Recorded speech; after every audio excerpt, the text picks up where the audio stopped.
Brought to you by V-Guard, co-powered by Sensodyne and Vimal. పలుకులలో Kesari. Associate sponsor Ultratech Cement. ఇక బంగాళాఖాతంలో ఏర్పడ్డ అల్పపీడనం మరింత బలపడి వాయుగుండంగా మారింది. ప్రస్తుతం మధ్య బంగాళాఖాతంలో కేంద్రీకృతమై ఉన్న ఈ వాయుగుండం మరింత బలపడి తుఫాన్గా మారబోతోందని ఐఎండీ వెల్లడించింది. ఈ తుఫాన్కు రెమాల్ గా నామకరణం చేశారు. అయితే బంగాళాఖాతంలో ఏర్పడ్డ వాయుగుండంతో ఏపీలోని ఉప్పాడ, కాకినాడ బీచ్లో రాకాసి అలలు ఉవ్వెత్తున ఎగిసిపడుతున్నాయి. ఉదయం నుంచి సముద్రపు అలలు అల్లకల్లోలం సృష్టిస్తున్నాయి.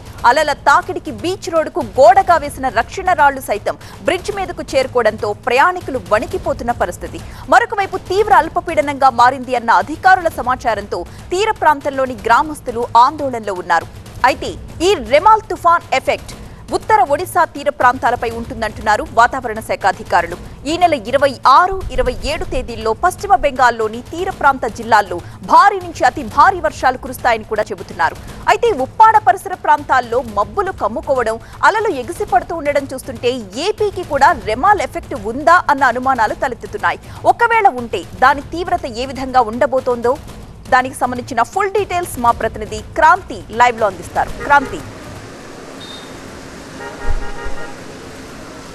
ఖచ్చితంగా తీవ్ర తుఫాను ఏదైతే ఉందో దీనికి సంబంధించి ఏపీ పైన ఎలాంటి ప్రమాదం లేదు అని చెప్పి వాతావరణ శాఖ చెప్పినప్పటికీ కూడా కొన్ని జిల్లాల్లో భారీ నుంచి అతి భారీ వర్షాలు కురిసేటటువంటి అవకాశం ఉందని కూడా వాతావరణ శాఖ హెచ్చరికలు జారీ చేస్తుంది. ఏదైతే తూర్పు బంగాళాఖాతంలో ఏర్పడేటువంటి వాయుగుండం తీవ్ర వాయుగుండంగా మారి గంటకు 17 కిలోమీటర్ల వేగంగా కదులుతూ తుఫాను దిశగా ప్రయాణం అవుతుంది. అయితే ఇవాళ అది తుఫానుగా మారి రేపు ఉదయానికి తీవ్ర తుఫానుగా రూపం మార్చుకుంటుంది. ఇక రేపు సాయంత్రానికి మధ్యరాత్రి అయ్యేసరికి తీవ్ర తుఫానుగానే తీరం దాటేటటువంటి అవకాశం కూడా ఉంది. దీనికి సంబంధించి ఏపీకి ఎఫెక్ట్ లేకపోయినప్పటికీ కూడా తీర ప్రాంతాల్లో కొంత ప్రభావం చూపుతుందని చెప్పి కూడా వాతావరణ శాఖ హెచ్చరికలు జారీ చేసింది. అయితే బంగ్లాదేశ్ కేపుపారాకు దక్షిణంగా 440 కిలోమీటర్ల దూరంలో అండ్ అలాగే వెస్ట్ బెంగాల్ సాగర్ ఐలాండ్కు 440 కిలోమీటర్ల దూరంలో ప్రస్తుతం ఇది కేంద్రీకృతమైంది. మరికొద్దిసేపట్లోనే ఇది తుఫానుగా మారేటటువంటి అవకాశం కూడా కనిపిస్తుంది. ఉత్తర దిశగా ప్రయాణిస్తూ రేపు ఉదయానికి ఇది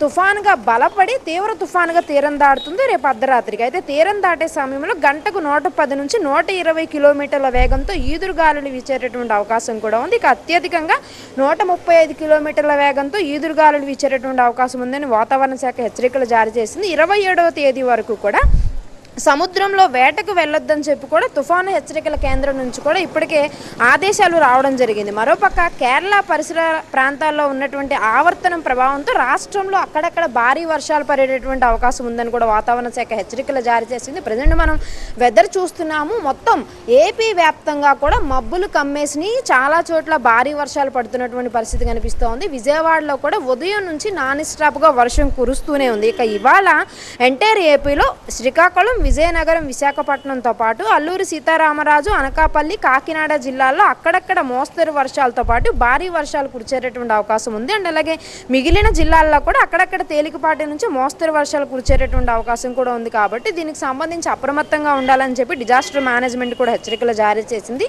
మరోపక్క మనం ఇప్పటికే చూస్తున్నాము, కాకినాడ ఉప్పాడ బీచ్లో రాకాసి అలలు తీవ్ర స్థాయిలో ఎగిసిపడుతున్నటువంటి పరిస్థితి కనిపిస్తూ ఉంది. ఇక సముద్ర తీర ప్రాంతం కావడంతో తుఫాను ప్రభావం మరింత ఎక్కువగా ఉంది. అక్కడ ఇప్పటికే మొదటి ప్రమాద హెచ్చరికను కూడా జారీ చేయడం జరిగింది. మత్స్యకారులు ఎవరిని కూడా సముద్రంలో వేటకు వెళ్ళొద్దు అని చెప్పి ఆదేశాలు జారీ చేసిన నేపథ్యంలో సముద్రం మొత్తం కూడా సైలెంట్గా ఉన్నప్పటికీ కూడా అక్కడ అలల తీవ్రత కాస్త వాహనదారులను, అక్కడ గ్రామస్తుల్ని కాస్త ఇబ్బంది పెడుతున్నటువంటి పరిస్థితి కనిపిస్తోంది. సో రేపు సాయంత్రం రాత్రి ఏదైతే అర్ధరాత్రి తుఫాను తీరం దాటే సమయానికి కూడా దీని తీవ్రత మరింత పెరిగేటటువంటి అవకాశం ఉంది. కాబట్టి మొత్తం అందరూ కూడా అప్రమత్తంగా ఉండాలని చెప్పారు. మరోపక్క నైరుతి ఋతుపవనాలు కూడా వేగంగా కదులుతున్నాయి. కాబట్టి ఇక నుంచి ఏకదాటిగా వర్షాలు కురిచేటటువంటి అవకాశం ఉంది. మరి ముఖ్యంగా ఈ 3 రోజుల పాటు ఏపీలో ఉన్నటువంటి మొత్తం జిల్లాల్లో ఎన్టీఆర్, కృష్ణా జిల్లాలతో పాటు అటు మన్యం, శ్రీకాకుళం, విశాఖ, ఈస్ట్ వెస్ట్ గోదావరిలో భారీ నుంచి అతి భారీ వర్షాలు పడేటటువంటి అవకాశం ఉందని కూడా వాతావరణ శాఖ హెచ్చరికలు జారీ చేస్తుంది. Right, thank you Kranti.